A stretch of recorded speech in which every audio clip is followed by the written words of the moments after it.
যে যখন কৃষকের কাছ থেকে আপনারা পেঁয়াজ কিনবেন, পেঁয়াজ কেনার ক্ষেত্রে 40 কেজিতেই মন দিতে হবে। তাদের কাছে আমাদের কাছে আক্ষেপ করে তারা বলে কৃষকেরা যে তাদের মনে প্রতি 42 কেজিতেও মন নেওয়া হয়। আসলে এটা নেওয়ার কোনো সুযোগ নেই, 40 কেজিতেই মন হতে হবে।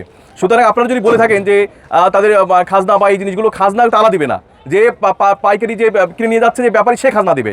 সুতরাং এই বিষয়ে আমাদের কাছে স্পষ্ট, এবং এটা নিয়ে আমরা রেজিস্ট্রার সহ ইউনো মহোদয়রা ছিল আমাদের একই সিদ্ধান্ত উপনীত হয়, এবং যারা এর বেশি রাখবে তারা আইনের আওতায় আসবে। সুতরাং আমরা প্রচারণামূলক বলে যাচ্ছি, যদি পেঁয়াজের দাম বাড়ে আমরা বাড়াবেন, সমস্যা নেই, কিন্তু পেঁয়াজ 40 কেজিতে পেঁয়াজ মন হবে। এই হাজিরার একটা বড় বাজার, শহরের একটা বড় বাজার। সুতরাং যারা আছেন তারা এইভাবে এই চর্চাটা করবেন, কারণ এই চর্চা যদি আপনারা না করেন এটা কিন্তু আইনের একটা ব্যত্যয় রেখে যাচ্ছেন। সুতরাং কেউ অভিযোগ করলেই সে কিন্তু আইনের আওতায় চলে আসবেন।